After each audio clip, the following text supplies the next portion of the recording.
It had been years since the old Whitmore house on Maple Lane had seen life.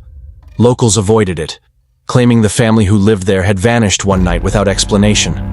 When Claire inherited the house from a distant relative she barely knew, she was both thrilled and uneasy. The property was beautiful in decay, ivy crawling up its brick walls, broken windows letting in beams of golden sunlight, and the kind of silence that felt almost sacred.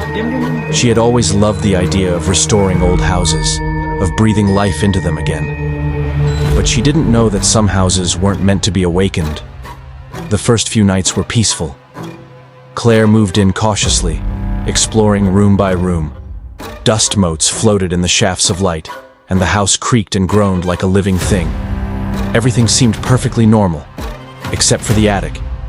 She avoided it, telling herself the stairs were unstable. But late at night, she often heard faint tapping sounds above her bedroom ceiling, soft at first, then growing more deliberate, as though someone, or something, was pacing, waiting.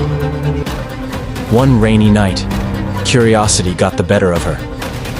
Armed with a flashlight, Claire ascended the narrow, spiraling staircase to the attic. The air grew colder as she climbed, and the beam of her flashlight seemed to bend and twist, shadows pooling unnaturally in the corners. When she reached the top, the attic was empty, except for a small trunk in the far corner. The trunk was old and locked, but strange markings were etched into the wood, a series of symbols she didn't recognize. She knelt, examining them, and felt a sudden chill brush past her neck. Behind her, a soft whisper echoed, "Don't open it." Startled, Claire spun around. The attic was empty. The whisper came again, this time clearer, insistent. "Leave. Now."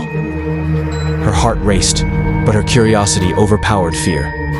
She pried the trunk open. Inside lay a bundle of yellowed letters and a small, porcelain doll with cracked eyes. The letters were addressed to a girl named Lila, written in a trembling hand, pleading for her safety, warning of someone, or something, trapped in the house. The last letter ended abruptly. "She's awake. Don't let her escape."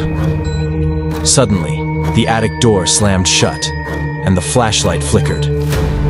Claire tried to open it, but it wouldn't budge. The temperature plummeted, and the shadows seemed to stretch toward her, coalescing into a dark, formless shape. The doll's cracked eyes seemed to glint with life, and a voice whispered directly in her ear, "You shouldn't have come." The whispers multiplied, surrounding her, filling her mind with screams and pleas she couldn't comprehend. She realized, with horror, that the ghost of Lila, or whatever haunted the house, was bound to the attic and had been waiting for someone to release it. Hours, or maybe minutes. Time had lost meaning, passed. Claire felt hands brush against her arms, cold and insistent. She tried to scream, but no sound escaped. The dark figure drifted closer, revealing the pale, hollow face of a young girl, her eyes black voids. "Stay with me," it murmured. "Forever." Claire stumbled backward, knocking the doll off the trunk. The doll shattered on the floor, and with a deafening scream, the apparition vanished, leaving the attic silent and cold. The next morning, neighbors saw Claire's car parked outside the Whitmore house. When they entered, the front door creaked open, revealing a perfectly normal house. But the attic stairs were gone, replaced by a smooth section of floor. Claire was never seen again.